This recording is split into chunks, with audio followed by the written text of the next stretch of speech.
Querido público, ¿cómo están? Bienvenidos otra vez a este su espacio, amigo Alonso Naranjo, Ciencias Bíblicas. Hoy tenemos un grandísimo invitado para hablar de un tema increíble. Vamos a hablar de las sectas judías, del judaísmo del Segundo Templo. Y el invitado de hoy día es un invitadazo, invitado de honor.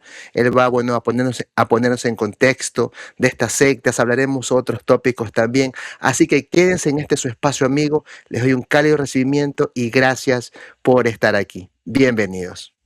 Querido público, gracias por sumarse una vez más a esta sesión. Gracias por estar aquí. Desde ya quiero pedirles, por favor, que dejen sus likes, compartan este contenido, permitan a este humilde servidor seguir llegando a más público y a más rincones del mundo. Y dicho esto, quiero saludar a mi invitado de hoy, el doctor Adolfo Royman. Doctor, bienvenido a esta su casa. Gracias por estar aquí.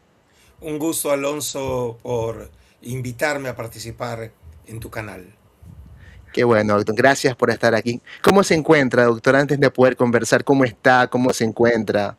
Bueno, como bien sabes y lo sabe tu público, tuvimos tiempos muy difíciles en Israel.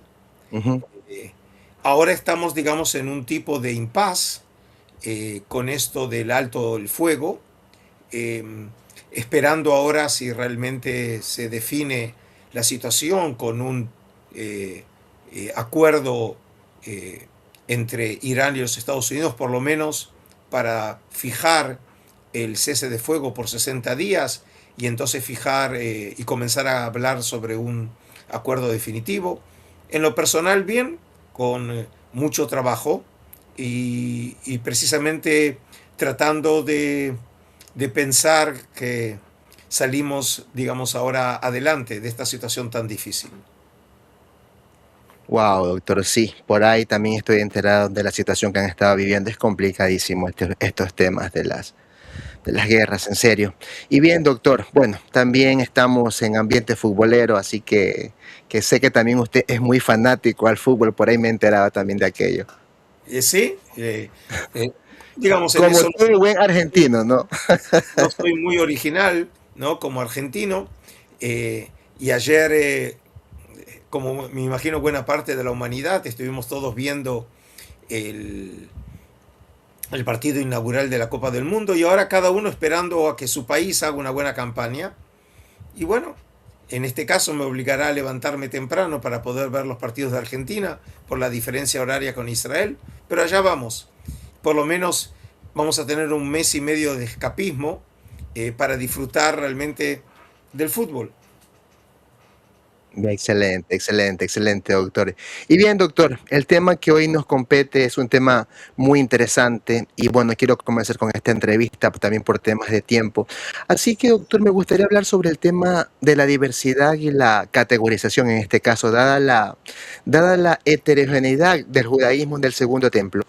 Y quisiera preguntarle acá, doctor, ¿usted cómo aborda la clasificación y delimitación de las sectas judías, hablando de fariseos, saduceos, esenios, celotes, sin caer en anacronismos o simplificaciones excesivas que no reflejen una complejidad interna de cada grupo? Bueno, eh, ya tu pregunta realmente exige varios niveles de respuesta.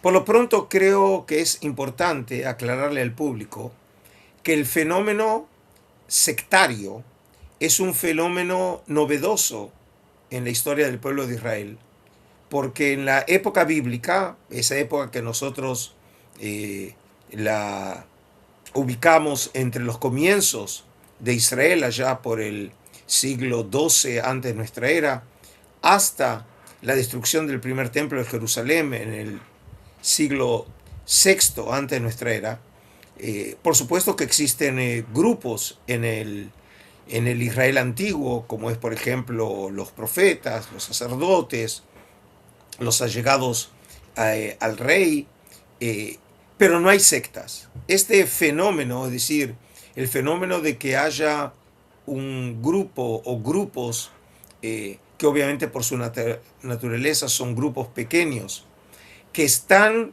de alguna manera en tensión o en disputa con un grupo mayoritario, y a partir de eso desarrollan ideologías, conductas, literatura que los distingue a ellos de esa mayoría. Ese fenómeno nosotros no lo conocemos en la época del primer templo, o lo que llamamos la época de hierro en arqueología, sino a partir de la época del segundo templo. Y más precisamente podemos decir que en la época persa, esa época que se extiende más o menos de la segunda mitad del siglo VI ante nuestra era hasta el, el último tercio del siglo IV, podemos encontrar las primeras señales o semillas de lo que va a ser finalmente ese fenómeno sectario.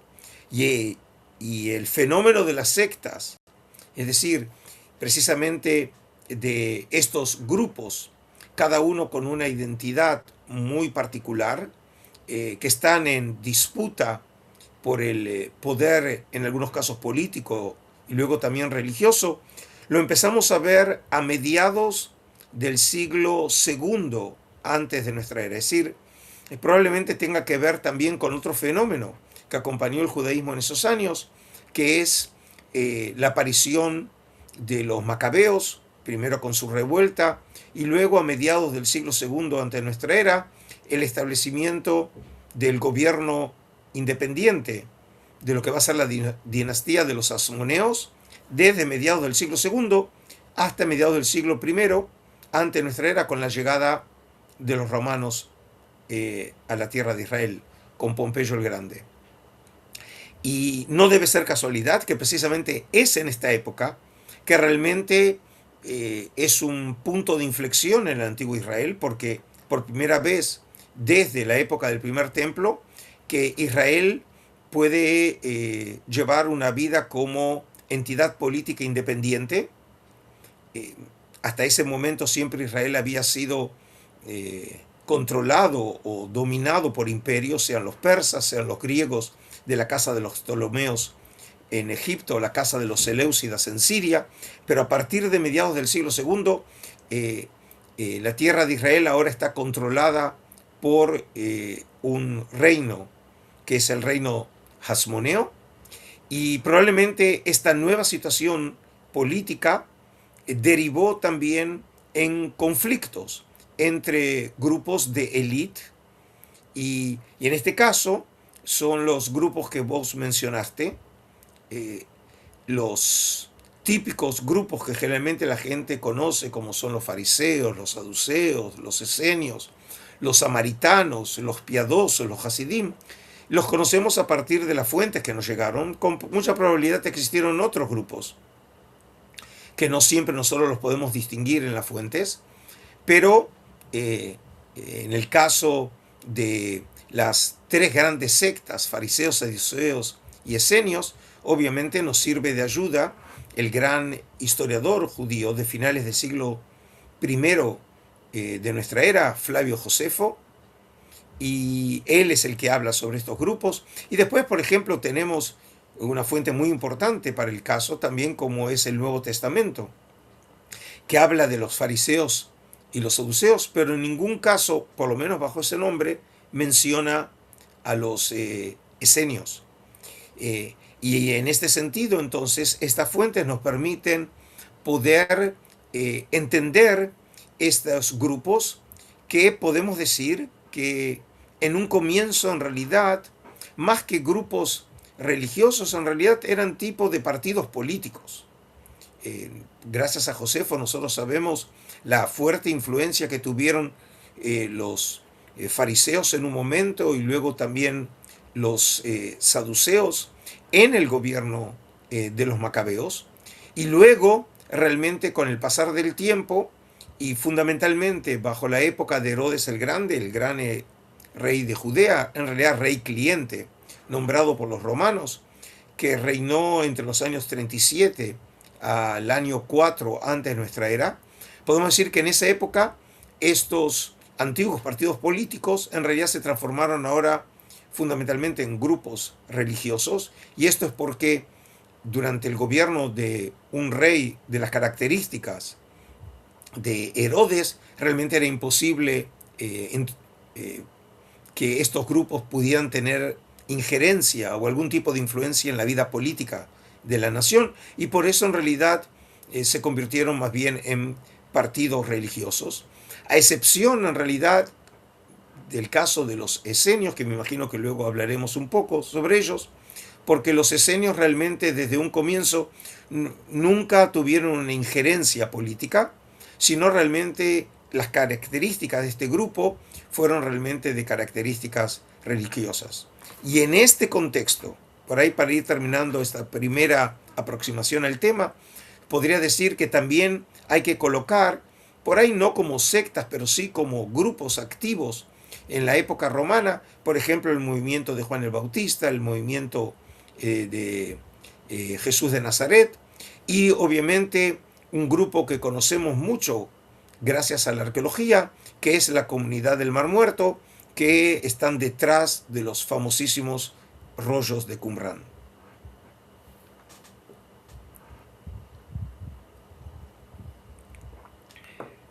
Excelente, doctor. Perdón, que estas cosas pasan en vivo. Doctor, esto a mí me da la pauta para preguntarle algo que me resulta a mí muy interesante. Y es que en la investigación actual sobre el judaísmo del Segundo Templo se suele hablar, como usted mencionó, no solamente de fariseos, saduceos, esenios, sino también de otros movimientos como los celotas, samaritanos, herodianos o sicarios, podríamos decir. Y es que a partir de las fuentes de la época, Flavio Josefo, Qumrán, la literatura rabínica, ¿hasta qué punto, doctor, sería legítimo seguir presentando a los fariseos, perdón, saduceos y esenios como las tres grandes sectas del judaísmo en tiempo de Jesús? Bueno, nosotros en última instancia los historiadores siempre dependemos de fuentes.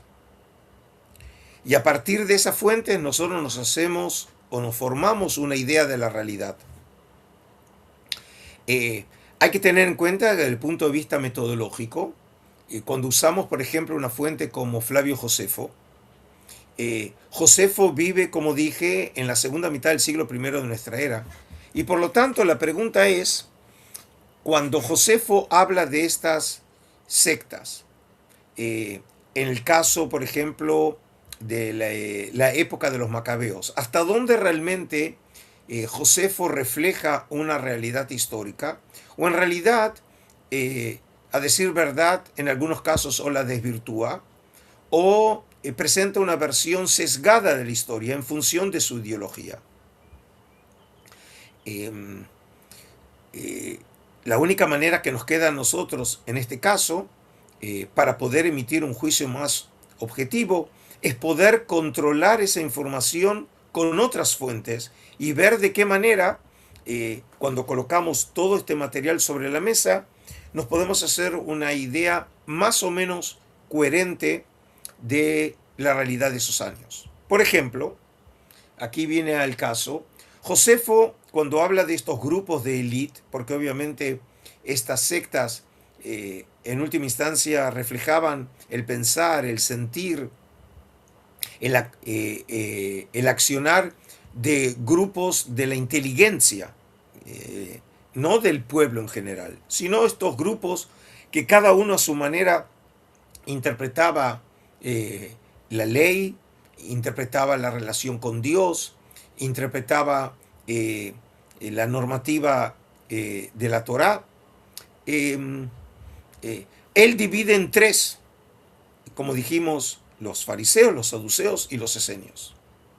Pero es interesante en este caso que en uno de los rollos del Mar Muerto, que se lo conoce como el 4Q Pesher Nahum, y aquí abro entre paréntesis un comentario o una aclaración, el Pesher es un nuevo género literario que por primera vez nosotros lo encontramos en las cuevas de Qumrán, en este caso en la cueva número 4. El primer Pesher se lo encontró en la cueva número 1 y se lo conoce como el comentario Pesher Habacuc.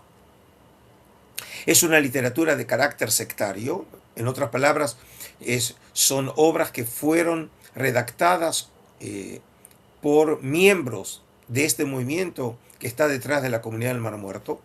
Y en este grupo, por ejemplo, es interesante que cuando leemos el Pesher Nahum, también alude a grupos y polémicas de la época. Muy probablemente la obra que nosotros conocemos, y tenemos solo una copia del Pesher Nahum, la copia es del siglo I antes de nuestra era, es decir, precisamente de la época de los macabeos. También alude a tres grupos, no los llama en este caso con los nombres que nosotros conocemos de las fuentes clásicas.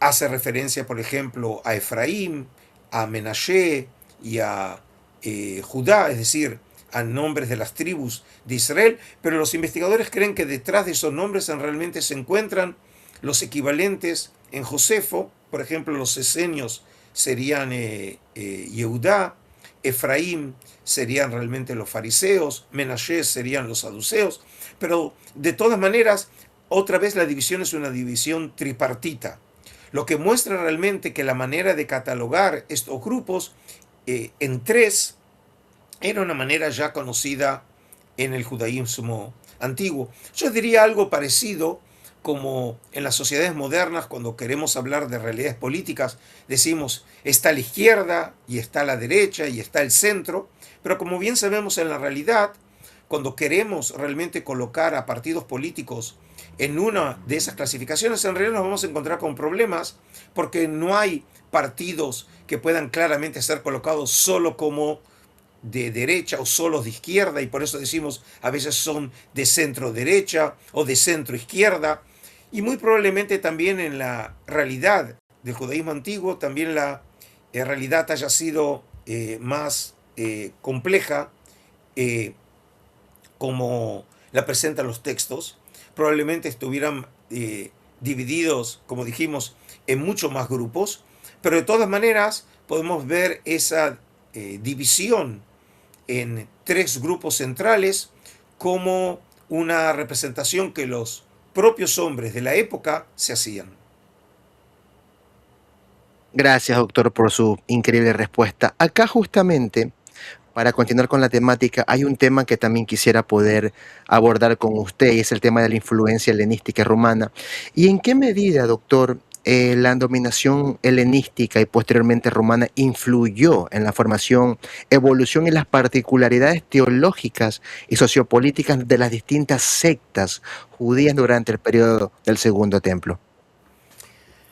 Bueno, tu pregunta realmente es una pregunta correcta desde el punto de vista metodológico, porque lo que tenemos que entender es que la sociedad judía en general de esos años no puede ser entendida solamente en términos judíos, sino que tenemos que verlo en general en la realidad del judaísmo de esos años, en un marco mucho más grande, que es el mundo helenístico romano.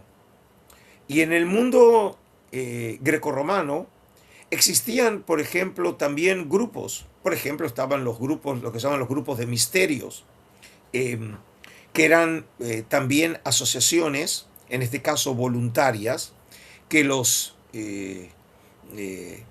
hombres de la época precisamente se asociaban yo diría, con el propósito, en este caso, de tener ciertas experiencias religiosas, sociales, más íntimas, a diferencia de la experiencia en las grandes ciudades de la época. Pensemos en Alejandría o pensemos en Roma. Un fenómeno que, por ejemplo, nosotros también conocemos hoy en la actualidad, Alonso, cuando los hombres sienten que viven en megalópolis, en donde su identidad como individuo realmente se pierde en esa masa de personas en una gran ciudad, en realidad buscan otra vez asociarse en grupos más pequeños, con el propósito de reforzar su identidad, con el propósito de encontrar valores comunes con esas personas, en algunos casos también distinguirse, sea en sus prácticas, sea en sus vestimentas, sea en su ideología, en sus valores de los grupos mayoritarios. Es decir, esa dinámica es propia precisamente de sociedades, en algunos casos alienadas de una realidad, que es algo la experiencia también en el mundo grecorromano. Y por eso podemos decir que en este sentido el fenómeno de las sectas sería resultado de esta dinámica que se crea en el mundo grecorromano. Pero por el otro lado tengo que señalar que los estudiosos creen que hay una relación directa entre el surgimiento de las sectas en el pueblo judío en el siglo II con otro fenómeno que es probablemente la transformación del Pentateuco de Moisés, la ley, la Torá de Israel, en un texto fundacional de la sociedad judía. No es que el texto no existiera antes, pero muy probablemente como estudiosos contemporáneos como John Collins o Jonathan Adler, ellos creen que fue en la época de los macabeos, e incluso propio de la ideología política de los macabeos, de transformar la Torá en lo que sería el texto constitucional de Israel. Y por tanto, del momento que ese texto se transformó en central, también comenzaron las disputas entre distintos grupos, cómo interpretar esa ley y cómo aplicar la normativa judía en la vida contemporánea. Pensemos, por ejemplo, en la normativa de la Torá habla de cuidar el Shabbat, el sábado. Pero, ¿qué significa cuidar el sábado? ¿Qué actividades están permitidas y qué otras están prohibidas el sábado? Cosa de realmente poder implementar, como dije, esta normativa bíblica de cuidar el Shabbat. Y obviamente, como sucede en la realidad, hay distintas líneas. Algunas, por ejemplo, líneas muy, podemos decir, exigentes, muy radicales, y otras líneas muy o más liberales. Incluso esta manera de interpretar específicamente el Shabbat lo encontramos en las polémicas en el Nuevo Testamento entre fariseos, saduceos y Jesús, lo que muestra que realmente esas polémicas eran parte de la vida judía, que tenían como tema central la implementación de la ley en la vida de la comunidad. Y entonces podemos decir que en líneas generales el fenómeno de las sectas, a pesar que tiene o es resultado de los procesos sociales, religiosos, políticos de Israel, no puede realmente ser entendido si no es en un marco mucho más grande como es el mundo grecorromano. Excelente, doctor. Y justamente acá me da a mí también, tengo un pensamiento, porque dado que la dominación helenística y justamente, y más tarde, la hegemonía romana, introdujeron en este caso en el Mediterráneo una constelación de cultos mistéricos y también de nuevos modelos de religiosidad individual, en este caso con fuertes énfasis quizás en la salvación y en la iniciación esotérica. ¿Hasta qué punto, doctor, usted considera que las sectas judías del periodo del Segundo Templo dialogan, resisten o se diferencian conscientemente de esas ofertas religiosas grecorromanas? Es una muy buena pregunta, Alonso. Yo puedo decir que en realidad podemos ver que por un lado puede haber rechazo hacia estas influencias grecorromanas, pero por otro lado también una asimilación de temas, de ideas y de creencias. Por ejemplo, creo que viene a cuento en el caso de la comunidad del Mar Muerto, esa comunidad de hombres que vivieron en el lugar que hoy llamamos Qumran, porque ese no era el nombre del lugar original. Hoy esas ruinas se encuentran en la costa noroccidental del Mar Muerto, a unos más o menos 20, 30 kilómetros al este de Jerusalén. Y vemos, por ejemplo, que por un lado, este grupo era un grupo probablemente de una base, no exclusiva, pero una base sacerdotal, un grupo que claramente se distinguía del resto de Israel y mucho más, obviamente, de los paganos, hasta tal punto que ellos se autodenominaban los hijos de la luz y sus enemigos, judíos o no judíos por igual, eran llamados los hijos de la oscuridad. y ellos trataban de preservar su pureza religiosa e incluso su lengua de cualquier influencia pagana. Prueba de ello es, por ejemplo, que en los rollos del Mar Muerto, los textos que en su enorme mayoría están escritos en hebreo y en una minoría en arameo, no encontramos en los materiales sectarios de Qumrán ninguna palabra que tenga como origen el griego y el latín. Cosa, por ejemplo, que se opone enormemente a lo que conocemos en el lenguaje rabínico, sea en el hebreo y el arameo de los sabios de Israel. El rabinismo lo consideramos como a partir de finales del siglo II y comienzo del siglo III en adelante, hasta más o menos el siglo VI, en donde encontramos una fuerte influencia precisamente del griego y del latín en la lengua del rabinismo. En este caso, entonces, cuando comparamos este fenómeno a nivel lingüístico, vemos que la comunidad de Qumrán trató de manera clara de distinguirse de su mundo grecorromano hasta realmente preservar la pureza de su lengua. Y probablemente también el hecho de que esta comunidad haya vivido en el Mar Muerto, también alejada de los centros urbanos, como por ejemplo la gran ciudad de Jerusalén, es prueba de que ellos realmente querían querían vivir una vida totalmente retirada del mundo grecorromano, o incluso de la sociedad judía, que ya había adoptado prácticas o ideas del mundo grecorromano. Pero a pesar de eso, por ejemplo, podemos ver en el pensamiento qumranita una tendencia a la espiritualización, y esta tendencia claramente nosotros la distinguimos en el mundo grecorromano. Por ejemplo, aparece claramente en el pensamiento de Filón de Alejandría, el gran filósofo judío, finales del siglo I ante nuestra era y la primera mitad del siglo I de nuestra era, en donde la espiritualización juega un papel central frente o opuesto a la materia, en este caso con claras connotaciones platónicas. Es decir, la materia es algo obviamente fútil, que su grado de materialidad se opone precisamente a lo excelso que es el espíritu. En el caso de Platón son las ideas platónicas.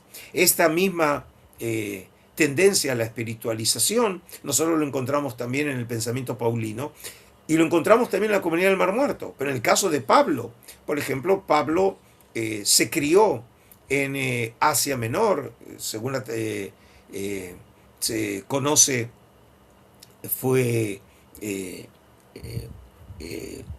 nació y se crió en Tarso, digamos en la actual Turquía, lo que se conoce en el mundo antiguo como el Asia Menor, y por eso no nos sorprende que elementos, creencias del mundo grecorromano hayan penetrado y hayan sido adoptados en el pensamiento paulino.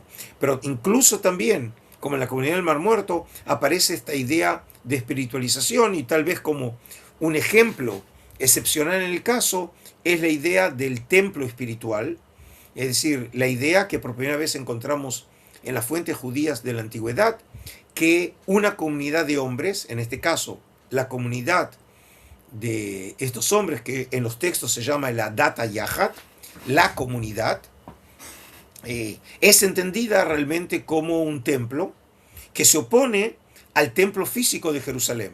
Y en este sentido, entonces, el templo físico es un templo corrupto, porque es algo material, mientras que la idea de la comunidad es un templo espiritual. Y esta idea de templo espiritual luego lo encontramos también en el pensamiento paulino y en otros niveles del pensamiento cristiano antiguo, que probablemente tengan su origen en un grupo como Qumrán o un grupo parecido al de Qumrán. Y en este sentido podemos decir que ideas del mundo grecorromana fueron adoptadas y luego reutilizadas dentro de grupos que precisamente se oponían al mundo grecorromano.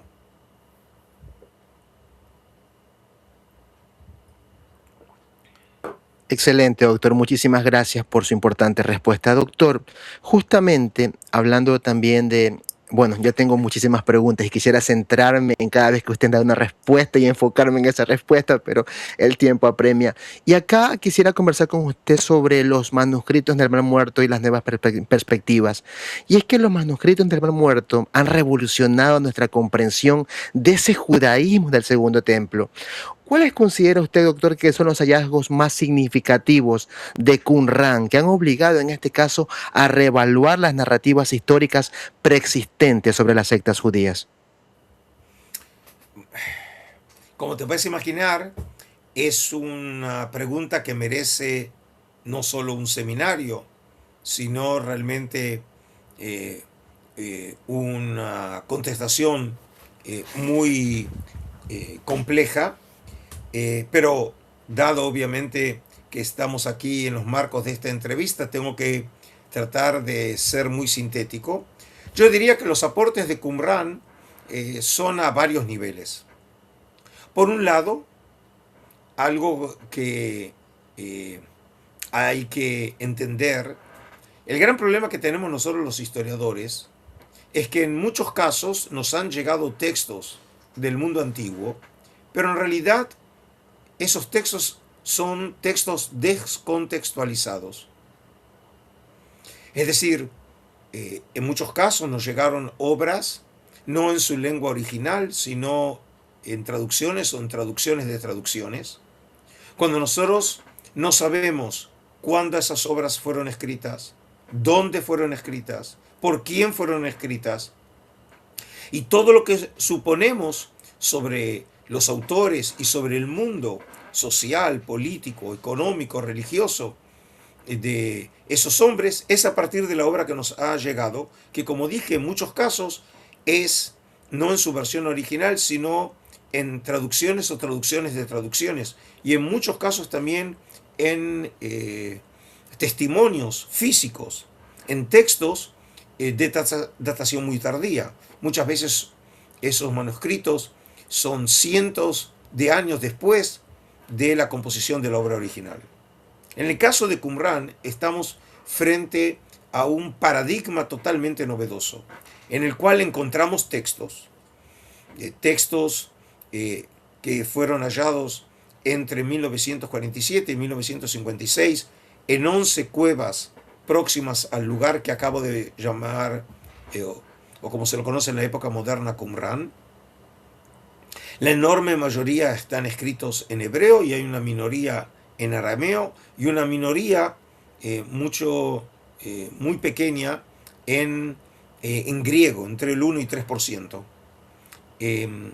Y lo que es significativo indicar que estos textos que se encontraron en las cuevas próximas a los edificios se encontraron entonces, como dijimos, en edificios que relativamente están en un buen estado de preservación. Tenemos, por ejemplo, nosotros algunos muros que llegan a 1,5 metros de altura, algo excepcional en la arqueología de la tierra de Israel, una tierra que varias veces fue conquistada y destruida por tantas civilizaciones, y el hecho de que los restos estén en pleno desierto es lo que realmente permitió que llegaran a nuestras manos.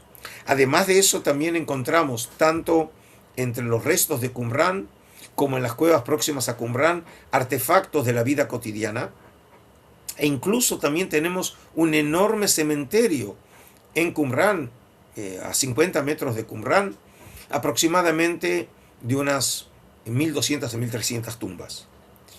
Es decir, que por primera vez en la historia, Qumran nos permite contextualizar una literatura.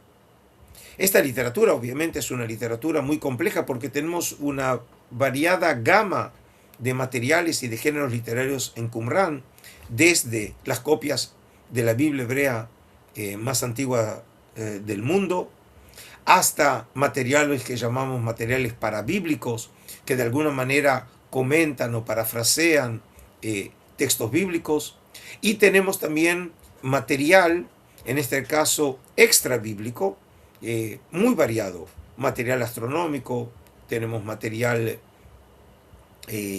sapiencial o material de literatura, tenemos material litúrgico, tenemos materiales de carácter sectario, es decir, tenemos una gama de materiales que por primera vez en la historia nos permiten entender la complejidad de la sociedad judía en la época greco-romana.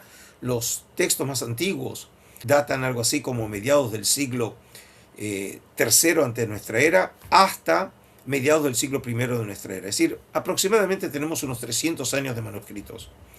Y por eso este material, por la cantidad, por la calidad y por la variedad de materiales, representa un verdadero punto de inflexión en el estudio del judaísmo antiguo, que nos permite entender por primera vez cómo la tradición bíblica fue reinterpretada en el judaísmo intertestamentario, y luego realmente esa reinterpretación sirvió a manera de vaso comunicante entre la tradición bíblica y la tradición posterior en el judaísmo, que es lo que llamamos el judaísmo rabínico o judaísmo histórico. Y bien, querido doctor, justamente, ya que usted me ha mencionado aquello, en muchos estudios se ha tendido a leer estos manuscritos casi exclusivamente como la voz de ese grupo marginal, o sea, identificado con los esenios muchas veces. Si asumimos, doctor, una perspectiva que en este caso entiende, perdón, estos textos como parte de un laboratorio de judaísmos que está en disputa, ¿hasta qué punto Qumran nos obligaría a revisar a nosotros también nuestras categorías de análisis? Por ejemplo, secta, ortodoxia, heterodoxia, cuando describimos en este caso a fariseos, describimos a saduceos, movimientos apocalípticos y otros grupos de este periodo del Segundo Templo, doctor. Bueno, parece algo repetitivo, pero tengo otra vez que decir que es una muy buena pregunta, Alonso. Eh, Entre las revoluciones intelectuales que provocó Qumran, una muy significativa es precisamente una revisión de los antiguos paradigmas que utilizábamos los investigadores para entender el judaísmo antiguo. Por ejemplo, es muy común a aquellos que se formaron en seminarios católicos de referirse al judaísmo como el judaísmo de la ley, lo que se conoce el nomismo judío. Nomos en griego significa ley. A diferencia, por ejemplo, del énfasis en el espíritu, que precisamente se pone cuando se habla del cristianismo, porque en este caso el cristianismo precisamente ponía su énfasis en lo escatológico, en la esperanza de la renovación del mundo, en las creencias del Mesías, etc. Esta división entre un judaísmo legalista y un judaísmo, en este caso, como rama del judaísmo, que fue el naciente cristianismo, de un cristianismo espiritual, en realidad encontramos precisamente en la comunidad del Mar Muerto que rompe ese paradigma. Porque por un lado la comunidad de Qumran era ciertamente una comunidad extra radical desde el punto de vista legalista, pero a lo vez también era un grupo claramente escatológico, que vivía con la fuerte sensación que estaban viviendo los últimos momentos antes del comienzo del eschaton, es decir, del final de los días. Y por eso el material escatológico en Qumran es tan significativo. Es decir, que Qumran combina estos dos elementos que en la idea de las personas tradicionalmente las distinguían entre el judaísmo, como dije, legalista y el cristianismo espiritual.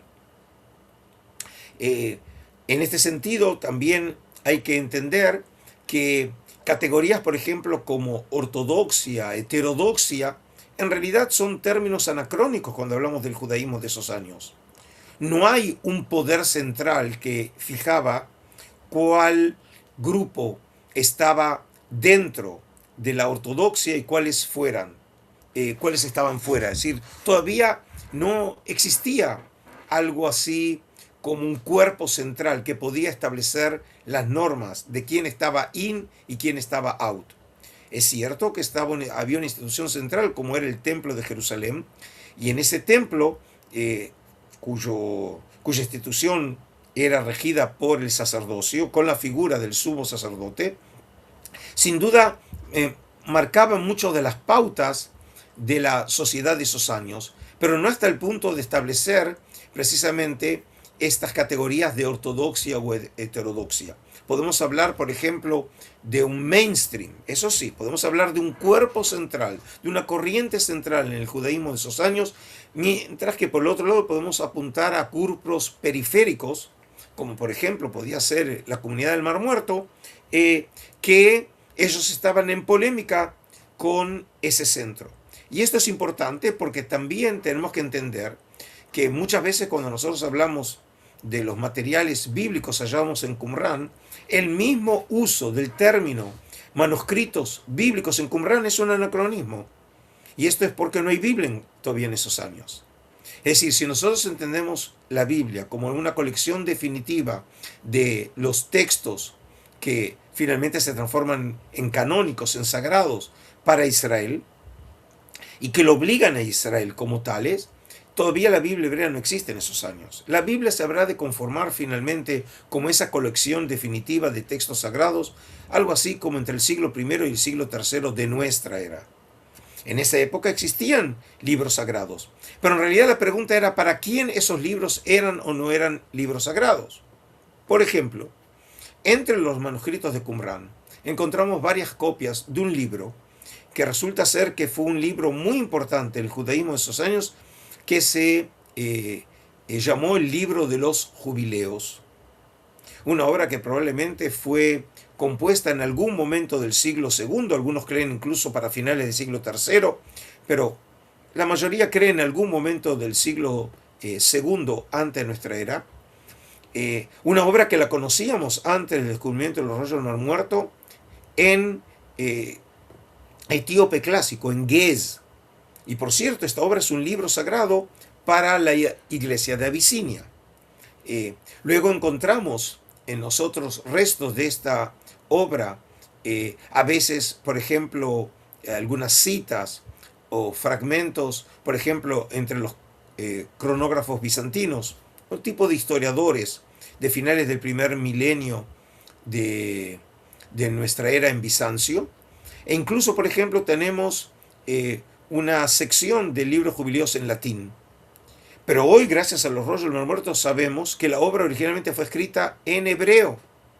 Y tenemos testimonios físicos, alrededor de 15 manuscritos, por cierto fragmentados, pero manuscritos del libro de Jubileos, entre los rollos del Mar Muerto, incluso testimonios del siglo II antes de nuestra era. Es decir, muy probablemente tenemos una de las copias que no está muy lejos del mismo original que fue escrito en algún momento del siglo II. Y en este sentido, el hecho de que hayamos encontrado tantas copias en Qumrán, como el hecho que se lo mencione por nombre como un libro autoritativo en el documento de Damasco, que es un documento que forma parte del género literario de las reglas de Qumrán.